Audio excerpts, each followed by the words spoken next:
chào tất cả mọi người, chào mừng mọi người đến với kênh YouTube của mình Crochet by Trang My. Và trong cái video ngày hôm nay thì mình sẽ dẫn các bạn cách móc một cách cái quai túi có thể điều chỉnh kích thước sử dụng cúc áo á. Nguyên liệu ở đây mình sử dụng là sợi diệt trơn.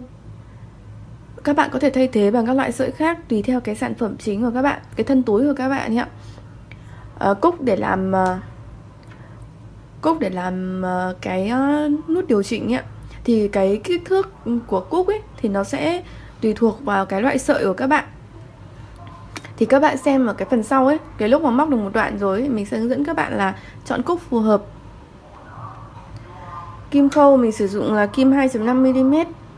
Nó phù hợp với cái loại sợi này. Còn nếu mà các bạn sử dụng sợi khác thì các bạn có thể dùng cái size kim khác. Ngoài ra thì cần đến kéo và kim khâu ạ. Với cái quai túi này ấy, thì các bạn sẽ lấy giúp mình 3 mũi bính để bắt đầu. Các bạn có thể hiểu là mỗi một hàng mình sẽ móc 3 mũi, có thể là 3 mũi đơn hoặc là một kép, một bính và một kép để tạo thành cái quyết ấy ạ.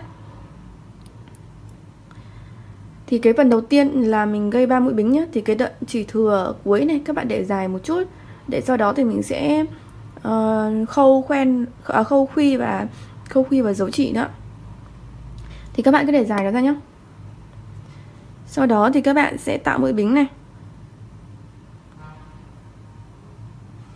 1 này, 2 này, 3 bính ạ.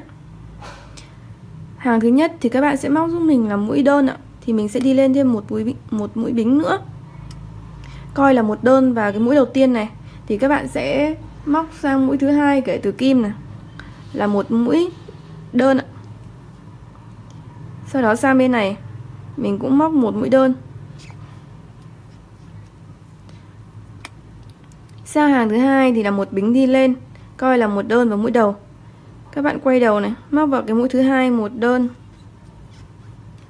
Mũi thứ ba thì mình sẽ móc vào cái mũi bính này, một mũi đơn. Một bính đi lên sang hàng 3, quay đầu ạ, cũng móc vào mũi thứ hai và mũi đơn này. Một này,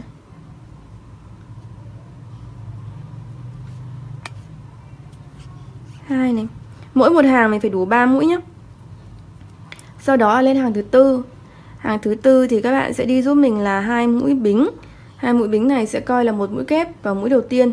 Thì một mũi bính nữa.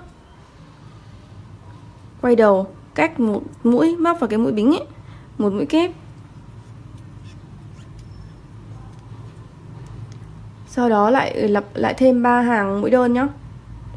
Thì là một bính đi lên này, một đơn vào trong cái khoảng trống ạ, một đơn vào cái mũi bính thứ hai để được 3 mũi đơn này. Sau đó lại một bính đi lên, quay đầu, một đơn vào mũi thứ hai, một đơn vào mũi bính,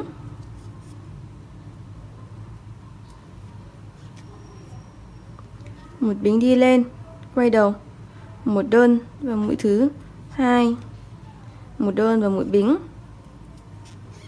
Thì cứ tương tự như vậy nhé. Sau đó thì mình sẽ lại móc giống như hàng 4 là 3 bính rồi một kép. Và các bạn cứ lặp lại 4 cái hàng như vậy. Hàng 4, 5, 6, 7, tức là một hàng một kép, một bính, một kép và 3 hàng 3 bính 3 hàng 3 đơn ạ. 3 hàng 3 đơn. Một hàng này, tức là 4 hàng, lặp lại 4 cái hàng này này. Cho đến khi nào mà các bạn đủ cái kích thước dành cho quai túi của các bạn. Tùy theo các bạn móc cho người lớn hay trẻ con nhé. Đối với người lớn thì các bạn móc khoảng tầm 1m3, móc dài khoảng 1m3. Còn về chọn cúc thì cái chỗ này nó sẽ là cái khuyết để mình đóng khuy áo vào ấy. Thì các bạn sẽ phải chọn cái khuy này làm sao mà nó vừa với cái này nhá.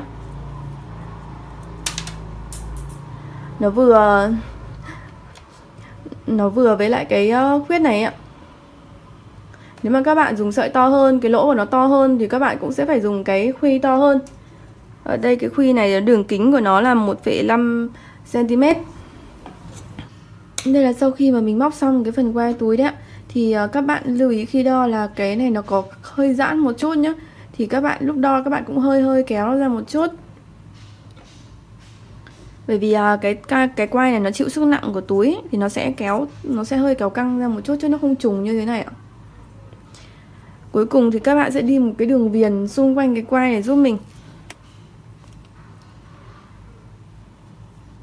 Đầu tiên là mình đi lên một bính này để bắt đầu. Sau đó thì các bạn móc một đơn nhá, vào cái mũi đơn này ạ. Mũi tiếp theo cho bính các bạn cũng móc một mũi đơn. Xuống dưới này cũng là một đơn.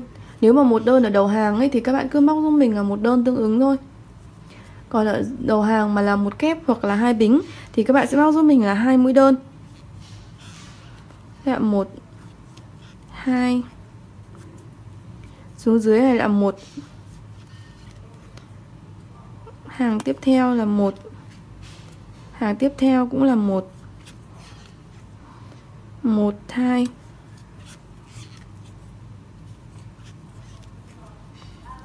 Thì các bạn cứ tiếp tục móc như vậy nhá. Cho đến cái phần góc ấy, thì mình sẽ có nói thêm một chút ở cái góc này. Khi chuyển đến góc thì mình sẽ móc 3 mũi nhá. Đây ạ. Các bạn có thể nhìn thấy cái mũi bên cuối và bên rìa đấy ạ. Thì các bạn sẽ móc 3 mũi vào đây ạ.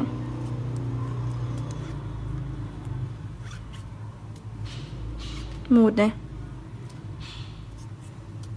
2 này,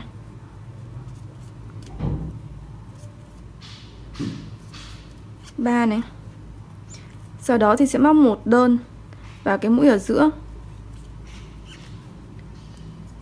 Rồi sau đó thì mình lại bắt sang góc bên cạnh, mình cũng sẽ lại bóc 3 mũi vào cái góc bên này. Cái dây này thì mình để đằng sau nhé. 1 này, 2, 3. Sau đó thì mình lại móc đi lên bình thường là 1 này. Trên này là một đơn thì cũng sẽ là một mũi. 2 bính hoặc một kép thì mình sẽ đi là 2 đơn, đúng không ạ? Và các bạn cứ tiếp tục như vậy nhé, cho đến hết hàng. Đến hết hàng thì các bạn cũng sẽ nối một trượt vào cái mũi đơn đầu tiên ý, để kết thúc cái đường bo viền này ạ. Sau đó thì các bạn sẽ khâu khuy và giấu chỉ thừa đi. Thì cái là mình xong cái quai túi này thì các bạn sẽ gắn vào những cái khoen đê ở trên cái túi. Và tùy theo cái chiều dài cần ấy thì các bạn sẽ đóng khuy tại cái khuyết tương ứng. Ví dụ như thế này ạ.